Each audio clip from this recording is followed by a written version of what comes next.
ગાંધીનગરમાં ફરી એક વખત આંદોલનના એંધાણ શરૂ થયા છે અને ગુજરાત ગૌણ સેવા પસંદગી મંડળની ઓફિસને ફોરેસ્ટ ગાર્ડના ઉમેદવારોએ ઘેરાવ નાખ્યો છે। આ મામલે અપડેટ પણ સામે આવ્યા છે।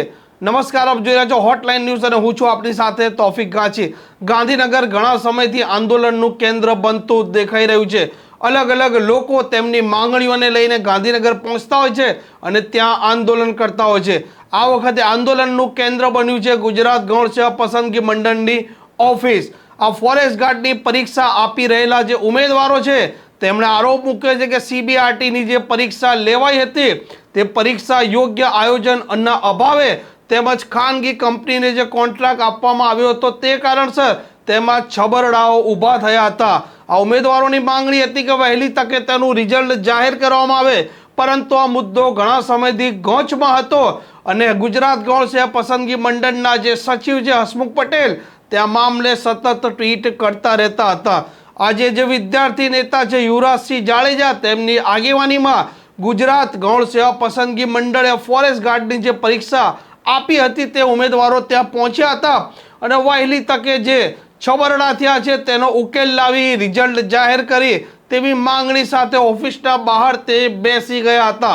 જે દ્રશ્યો પણ આપે જોયા છે ને આપ જે દ્રશ્યો જોઈ રહ્યા છો તે મુજબ આ ઉમેદવારો સૂત્રોચ્ચાર કરી રહ્યા હતા અને જે 823 જેટલી આ સીટો છે તેઓનું કહેવું હતું કે વહેલી તકે જાહેરાત કરો અને આ છબરડા દૂર કરો।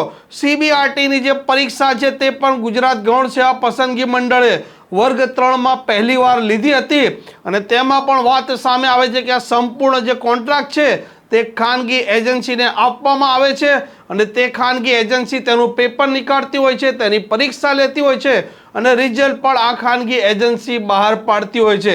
આવી પરિસ્થિતિના અંદર ગેરરીતિઓ થવાની પૂરેપૂરી શક્યતા છે। આવા આરોપ પણ આ ફોરેસ્ટ ગાર્ડના ઉમેદવારોએ લગાવ્યા હતા।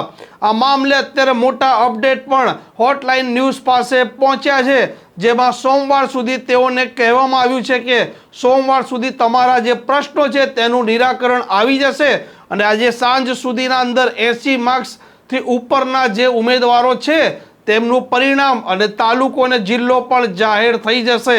સાથે સાથે આ વિદ્યાર્થીઓએ કહ્યું છે કે 1લી તારીખે તેઓ ગાંધીનગર પહોંચવાના છે અને જે સંખ્યા 823 હતી ભરતીની સીટોની તે 1200 થઈ શકે તેમ છે અને તેનાથી પણ વધી શકે તેમ છે। ધ ફોરેસ્ટ ગાર્ડના ઉમેદવારો સોમવાર પછી કોઈ પણ સમયને શક્યતા 1લી તારીખે મહા આંદોલન કરશે અને મંત્રી મુળુભાઈ બેરા અને આ ગુજરાત ગૌણ સેવા પસંદગી મંડળના સચિવ હસમુખ પટેલને આવેદન આપશે તેવી વાત પણ સામે આવી છે।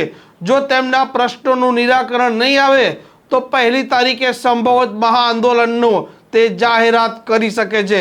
આ પ્રકારના સમાચાર જો આપને પસંદ આવતા હોય તો હોટલાઇન ન્યૂઝને સબસ્ક્રાઇબ અને શેર કરવાનું ભૂલતા નહીં।